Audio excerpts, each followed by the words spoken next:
Two Chairs No Waiting, episode number 326, Remembering James Best. Two Chairs No Waiting is brought to you each week by the fine folks over at Weaver's Department Store. Drop by over at Weaver's and pick up some of the great Mayberry items you'll find there. There's a brand new book you might enjoy called A Cuban in Mayberry, looking back at America's hometown. Really good book. You might enjoy it. If you enjoy reading, head over to weaversdepartmentstore.com.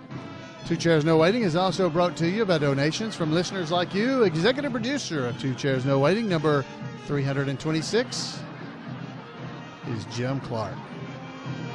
Jim Clark. Ladies and gentlemen, it is so good to be with you here in Mayberry once again, and we have a nice show to share with you tonight. You may or may not know that James Best passed away a week ago as I'm recording this. And I woke up on Tuesday morning finding out that he had passed away, and I got to tell you, it impacted me. And I wish I could have done the podcast last Tuesday about this, about James, but we had already recorded the episode for last week on Monday night, so we couldn't do that. But he had passed away, and we lost this great man. But wow, the memories and joy that we have related to him are just, we'll never forget. So I wanted to take tonight's episode as a chance to just offer a little bit of a tribute to him. So I looked back through the archives of the Bullet. Luckily, Jim Clark lets me use these things. And I found back in 1998 that Jim had done an interview with Mr. Best. Now, Mr. Best, James Best, I have had the opportunity to, I won't say work with him, but I've been a part of shows where he was there, and I did get to know him. And he, man, he was such a nice guy. He was always super nice to me and did just amazing things to just to enjoy the fans. And I wanted just to share some of this with you and let you know just a little bit about him. We may talk about him again next week, but he passed away April 6th, 2015. So let's read some about Jimmy from, and I call him Mr. Best. I don't call him Jimmy. That's the first time I probably ever called him, but people call him Jimmy Best. Let's just read some about him from back in the E-Bullet days.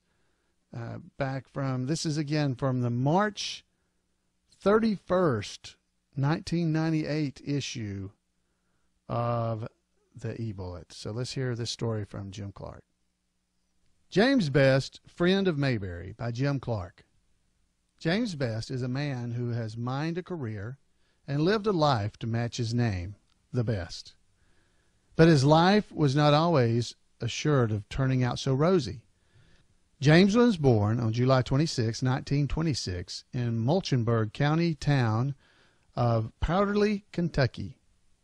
His mother, she was an Everly, and James recently learned that he is a first cousin of the Everly brothers, Don and Phil. His mother died when James was 3 years old. Overwhelmed by the situation, his coal mining father decided that the best place for James to be raised was an orphanage. When James was 4 years old, Elsa Best visited the orphanage. Quote, I walked up to the fence and asked her to adopt me, and she did, James recalled. James suddenly had a wonderful new lease on life.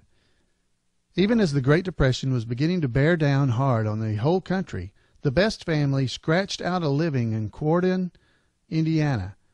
Quote, Dad worked for WPA and had a car repair shop until he lost it, James recalled. James had what was probably a typical childhood for a boy growing up in rural Indiana during the Depression. Times were hard, but families and communities worked together to make the best of what they had and of what they could do. James says he never did any acting in those days, though he did win a lead role in the Corydon High School production of Mark Twain's A Connecticut Yankee in King Arthur's Court. But the role was yanked away from James when the principal intervened and told James his grades weren't good enough. Quote, I lost out to the principal's son, James says. Many years later, James spotted the principal in an autograph line at a personal appearance. Not one to hold a grudge, he called the principal to the front of the line so he wouldn't have to wait. After high school, James enlisted in the Army Air Corps. Like so many Andy Griffith Show actors, writers, and members of the production crew, James was a perfect age for military service during World War II. He ended up at Kessler Field near Biloxi, Mississippi.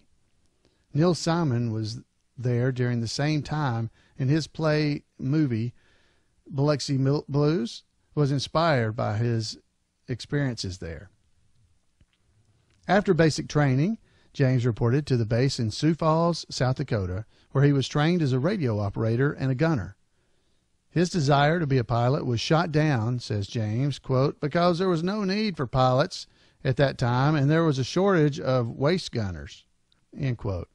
He had scored expert on all weapons. At the close of the war, James was overseas and stationed at Westbien, Germany, where he was transferred to the MPs. He received a military salutation and earned another stripe, bringing his rank to buck sergeant, for uncovering a Nazi war criminal who ran a hospital and experimented on humans. While off duty one day, James met an American actress who was performing at a local play. He suggested to her that they go out for dinner or for a drink after the play. But James had no intentions of going to the play itself until, to his surprise, the actress said, "Well, I'm not going to go out with you if you don't come to the play first."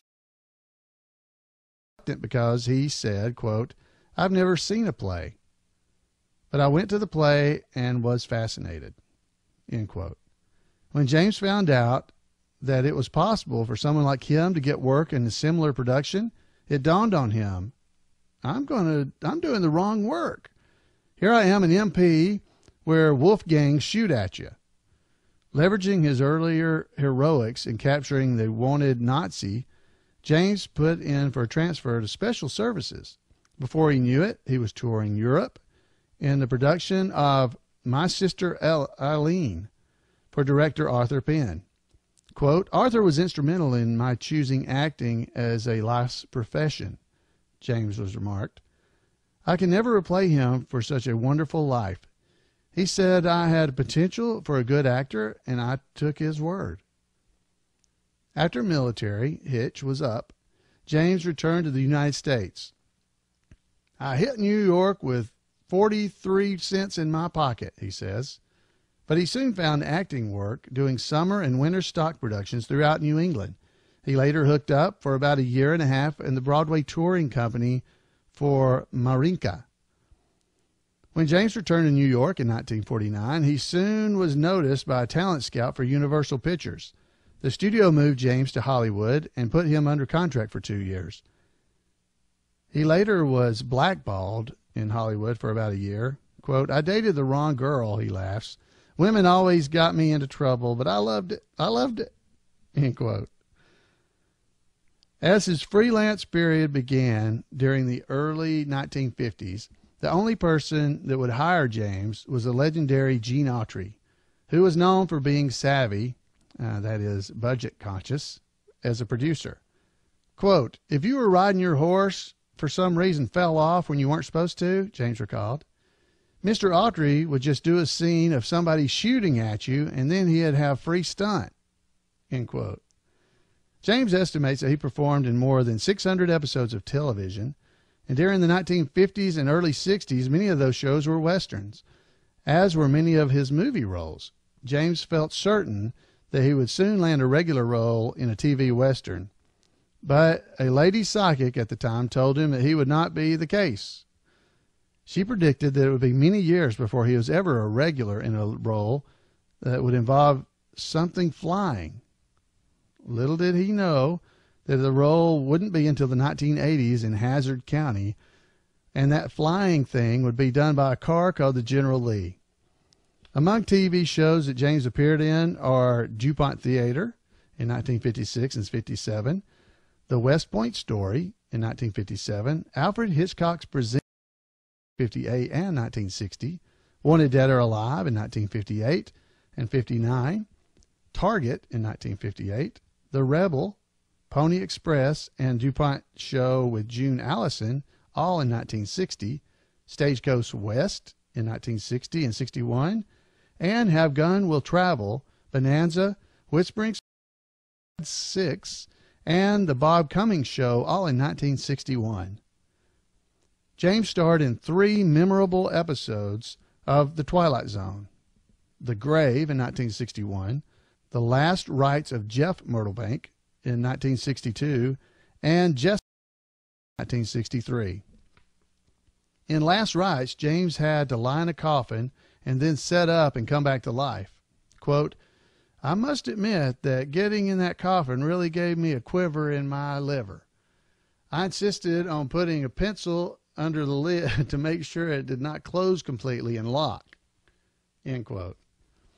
Some of the other TV shows James has appeared in include 77 Sunset Strip in 1962, The Gallant Men in 1963, Death Valley Days and Red Go in 1963, Destry in 1964, Honey West and the Virginian in 65, The Iron Horse in 66, The Gun of Will Sonnet in 67 and 69, The Mod Squad and the Felony Squad both in 68, Gunsmoke in 1969, and Hawkins in 73. In addition, he appeared in the miniseries Centennial in 1978 and 79, and he starred in The Islander, a special for PBS in 1978. The Islander won 14 international awards, which I never knew for 15 years after I made the film, James said. I had not even seen it. James also appeared in a series ranging from Rawhide, The Rifleman, Ben Casey, Flipper, and Hawk, Dan August, B.L. Stryker, all 3 of those starring Burt Reynolds, and Combat, I Spy, The Fugitive, The Green Hornet. He also appeared in Hawaiian Eye, Perry Mason, Lancer, Amos Burke, Secret Agent, The Texan, and the Dukes of Hazzard spinoff, Enos. In 1992, James received Florida's Crystal Reed Award for Best Actor in a Dramatic Series for his performance in an episode of In the Heat of the Night. Those are just a few of his TV credits. In addition to his numerous guest roles, James did several pilots for series, but he either turned down or just missed major regular parts in series such as Wanted Dead or Alive, The Real McCoys, which he turned down the part of Luke McCoy, which Richard Crenna later played, and The Millionaire. In those days, James recalls, quote, "If you did a pilot, they had you tied up for a year just to see if the pilot sold. That's why he missed out on Wanted and The Real McCoys. He even turned down a part in a proposed Western with an actor named James Garner." Quote, "I'd never heard of James Garner," James Best said. "Besides, they were only offering $500 an episode for the role, and I was already making $1,500 for guest shots." And so Jack Kelly became the brother of Bart Maverick to James Garner's Brett in Maverick in 1957. Quote, "I guess we all make mistakes when we're young and foolish," James muses. Throughout the 1950s and beyond, James always found interesting work in an amazing variety of films. He appeared in 5 films with Jimmy Stewart, including Fire Creek with Henry Fonda, 5 with Audrey Murphy, and The Caine Mutiny with Humphrey Bogart. He was in everything from classic westerns like The Left-Handed Gun with Paul Newman and Civil War dramas such as Shenandoah to Jerry Lewis comedy Threes on the Couch and Norman Mailer's respected World War II saga The Naked and the Dead. During his first year under contract with Universal, James might have a fairly small part one week and a co-starring role the next. His part in Winchester's 73 in 1950 was so small, he laughs, "I got killed twice and nobody even noticed." He adds that Tony Curtis didn't fare much better. He was right by one line. Sometimes his involvement in movies was such that he was never seen at all. The profile for the Invisible Man in Abbott and Costello Meet the Invisible Man in 1951. And in some films, Even when James spoke, he wasn't heard. In several of the Francis the Talking Mule movies in the 1950s, he spoke the lines for Francis that Chills Wills would later come back and dub over. But James also had many pivotal parts in memorable movies such as The Left-Handed Gun, directed by his old friend Arthur Penn. James gets killed, as he's waving goodbye to Paul Newman's Billy the Kid character, by none other than future fellow Mayberry alumnus and Dukes of Hazzard friend Denver Pyle. Quote, "He shoots me in the head with a shotgun," end quote. James recalls, quote, "I figured it out one time that I came up with over 20 ways I died or gotten killed in movies and television in my long career," end quote. Just as James has been shot and often killed a lot in movies and TV shows, he's also gotten to do more than his share of fight scenes. Quote, "I've always liked the action work in movies and participated in it as much as possible without getting myself killed," end quote. James tells readers of his webpage on the internet, quote, "I still get hurt once in a while. I did some stunts when I was young and foolish. In fact, I was awarded the famous Stuntman of America's Gold Belt Buckle as an honorary member of the Stuntman Society." What would be his favorite of his old films he's done? Quote, "Shenandoah was without one of my favorite movies I've ever worked on," he comments, despite remembering that his character takes a Yankee bullet right between the eyes in the Civil War classic that stars Jimmy Stewart and also features Denver Pyle. James has complete praise for working with Jimmy Stewart. Quote, "I did 5 movies with Mr. Stewart, and it is the top of my pride that I've done so." James also does phenomenal impression of Mr. Stewart. It's so good that when the two were working together on films, James would do his impersonation over the phone when ordering room service. He would have the hotel's finest bottle or two of wine sent up to his own room and charge it to Mr. Stewart's. James would later fess up and pay the tab after the prank had its intended effect on Mr. Stewart. When James did his Jimmy Stewart impression on the set for other actors and crews, quote, "Mr. Stewart would pretend not to like it and tell everybody so, but then he'd buy me dinner later. He really liked it," James laughs. Out of deep respect, James is always referred to publicly Jimmy Stewart as Mr. Stewart. Among the actors James has enjoyed working with most, and he also worked with the most, is Burt Reynolds. They worked together on films Gator and The End, with James as associate producer for both, and Hooper, which James co-starred in and did script writing for. They've also worked on 5 TV shows together. His friendship with Reynolds led James to appearances on the well-known Burt Reynolds Dinner Theater in Jupiter, Florida. James directed and starred in a production of Goodbye Charlie with Lucy Arnaz, and starred with Sally Fields and Robert Urich in Bus Stop, directed by Reynolds, and directed a production of The Fantastics. Some of his latest work shows his flair for violence. In fact, Death Mask, a horror film that James wrote and stars in, and that wife Dorothy and daughter Janine produced for the family-owned Best Friend Films, is scheduled for release on video in May. This is, again, folks, 1998. Back to the story. Keen film critic Joe Bob Briggs gives Death Mask high marks and offers the following description. Death Mask is sort of a geriatric Carrie, the story of a sensitive old coot who can get work only as a carnival geek due to the horrible scars on his cheeks, until a witchy woman from the swamp tells him how to carve a beautiful mask that makes his eyes flare up like forest fires and turns people into suicidal psychos.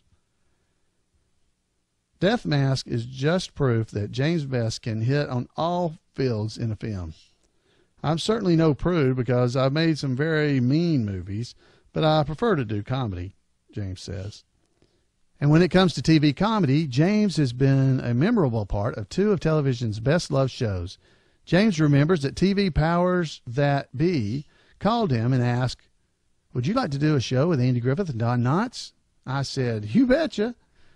He then relates his wonderful story about how the producers asked him whether he played the guitar. "Are you kidding?" James replied emphatically, while trying to seem a little insulted. "I have 2 guitars."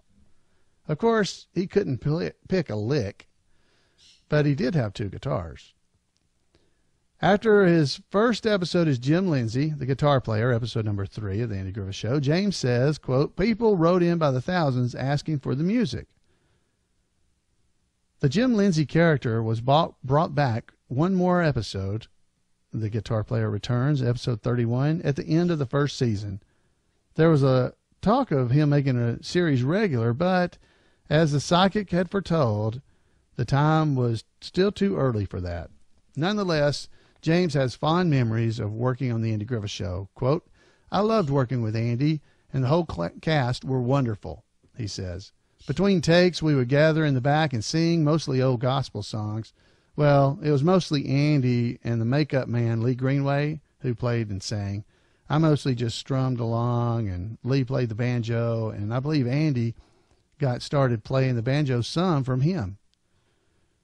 Regarding the Andy Griffith Show, James says, "It was a family show and a brilliant cast. It was always fun to work on that set. It had a lot of laughs built in with the cast who really enjoyed coming to work and creating a classic series that will be shown forever." In the early 1970s, James decided that Los Angeles was not where he wanted to raise his 2 young daughters. He partially retired and moved to Jackson, Mississippi, where he became an artist in residence at Ole Miss. During his 2 years there, he taught a course in motion picture technique and drama, directing plays, and helped establish the Mississippi Film Commission. In recognition of his contributions to the community, he was elected to the University of Mississippi's Hall of Fame. James had previously started the first school teaching motion picture technique when he was in Los Angeles.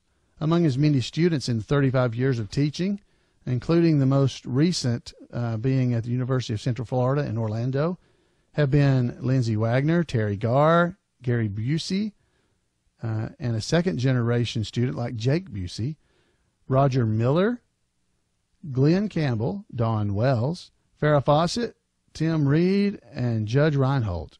Even Clint Eastwood and Burt Reynolds have sat in on his classes, and Quentin Tarantino used to attend the class and sleep in the school.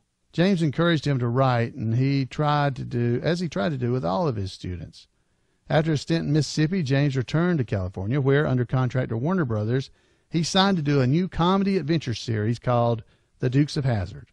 Reuniting with old pal Denver Pyle, James starred as Sheriff Rosco P. Coltrane from 1979 to 1985.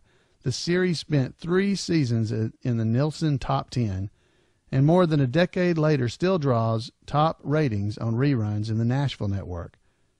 About working on the Dukes, James says, "It was fun the first couple of years, but then it was work, from 5 a.m. to dark every day," end quote. James has profound feelings for his late friend Denver Pyle. Quote, "He so brilliantly and unselfishly brought so much pleasure to the movie and television public all over the world.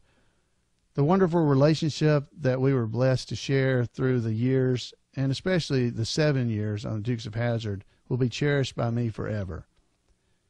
James is artistically busier now more than ever, behind the scenes or on the canvas. In addition to Death Mask, James is developing a movie called Sweating Blood and Doing Time, based on a 1-act play titled The Heaviest Chain, about the life of a chain gang member that he wrote years ago. A story was inspired in part by an experience with a routine traffic stop in a little town in Georgia, where an overly rough cop got punched in the nose by an easily angered young man from Kentucky. Hellbent for Good Times, a comedy drama about that James wrote and performed in 7 cities about growing up during the Depression, also has a strong potential of being developed into a feature film by Best Friend Films Company. When he's not working, James is an avid and talented painter. Quote, he says, "I started to take up art in high school. but the teacher said I didn't have any talent for it. Years later, I thought, well, they can't tell me I can't paint. And James began painting in the 1960s. His old art teacher even bought one of his paintings a while back. James also writes poetry. Some of his poems have been recorded as songs by big-name artists like Ricky Nelson and Lefty Frizzell. James even wrote the original version of Mr. Lonely. Those royalties still keep coming in. And James and his wife Dorothy, also an actor, are enthusiastic fishers. They fish some around their home in Geneva, Florida. We live on a 200-acre lake with loads of fish, James says. But perhaps their favorite fishing spot is Ash Rapids in Canada, where they like to hook bass and pike. James even offered to lead an expedition of Mayberry and Dukes fans to his favorite fishing hole if they had an interest. James has 2 daughters, Janine and Jo Jamie, from an earlier marriage. Janine, a former dancer with the New York City Ballet, an original solid gold dancer, and co-producer of Death Mask, will be married this June to Young and the Restless star Michael Damian. They recently produced, and Michael wrote and directed, a pilot called Finders Keepers, in which James performed. One would be hard-pressed to find a more well-rounded career and more adventuresome and artistic life than that of James Best. And, well, after all, that is the best kind of life. All right, I hope you guys enjoyed that. That is a story from the Bullet from March 31st, 1989. So this is 1998. I got dyslexic there. I got to tell you, James was a amazing guy. It was so fun to be just a small part of any show he did. Some of you guys that have been to Mayberry events have seen James and David Browning, the Mayberry deputy, perform on stage where they were Barney and Roscoe and competed with one another to determine who was the best deputy. That was always so much fun to see. And because David had to be part of that particular part of the show as Barney, I would get to introduce Mr. Best. So I was able to go out on stage and talk about the 600 plus episodes of television he'd been in and all the movies he had been in, hundreds of movies as well. And I was able to introduce him many times. And I got to bring his Roscoe hat out to him.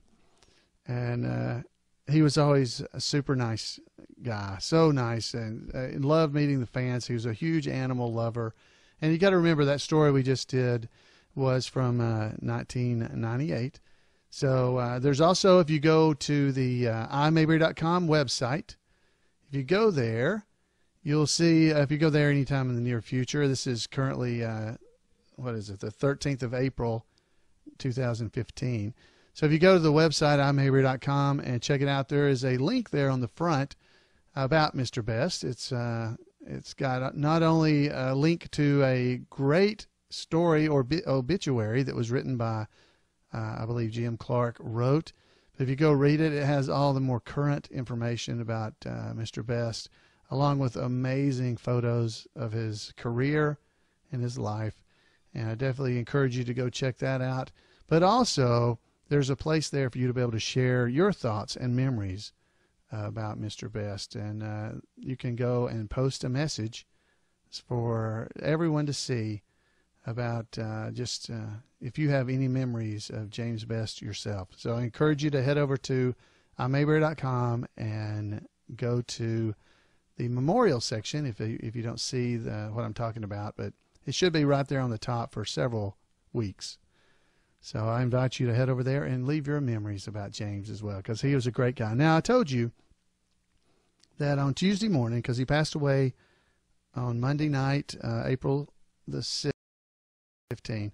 And Monday morning, I grabbed my phone and I started looking on the internet, and the very first thing I saw was that James Best had passed away. So it hit me hard about it, because I did know him and I respected him and really liked him a lot. He was a very nice man, and Dorothy as well. Well, later that day, by email. I received an email from HazardNet, which is his, I guess his website. It's HazardNet. He has I was on his mailing list, I suppose, and I received an email from James Best. You know, and I've been talking about him all day, and I was smiling as I talked about him, but it was still kind of hard. But this is a poem. It mentioned in the write-up there that he did poems. So I'm going to read this to you because I thought it was very special, and I want to believe that he had arranged for this email to go out to his fans in the event of his passing, because the name of the poem is Remember Me with Laughter by James Best. And I'll try to read it with and make it sound like he would have at least sound as good as I can without getting cheered up. Here we go. When the autumn leaves are falling to cover the earth with gold, as time runs out for the aged, so little time left for the old. Just to see one more spring would be a blessing, or to live for just one more fall. That's all this old man is asking. Just a few more months, that's all. A few more moments with loved ones to say how much I cared, and talk of the fun and laughter that we have always shared. We'll speak of all the loving times as we look back in the past, but now must face the painful truth that good times never last. For soon now I must leave you, but my memory will not die. For I shall always be with you, if within your heart you'll try to just remember me with laughter. That way you'll never cry. That's by James Best. Wow, wasn't that cool? And I just want to believe that he had arranged that, because, you know, and no sad memories other than that I won't see him anymore, not here on this world. But that was a very nice thing to get in my email inbox, and from Mr. Best, written by him. Remember Me with Laughter. And folks, that's what I want us to do. I want you to watch the Andy Griffith Show, watch the Dukes of Hazzard, and remember Rosco, and remember Jim Lindsey, because James Best was a special man, and he has brought a lot of smiles, laughter, and enjoyment to us all, and I just want to thank him for that. Again, I want to encourage you to head over to Mayberry.com to leave your thoughts and memories of Mr. Best, and, you know, just get out there and make sure your life is one that will be remembered with laughter as well. Folks, I'd love to hear from you. You can tell me what you can share your memories here if you'd like to as well. You can give me a call at 888-684-8415. You can drop me a note at floyd@imayberry.com, or however you'd like to get in touch with me. I'd love to hear from you. Until next week, have a great week here in Mayberry, or in this one case, head over to Hazzard County and have a little fun this week too, in memory of James. Good night, everybody.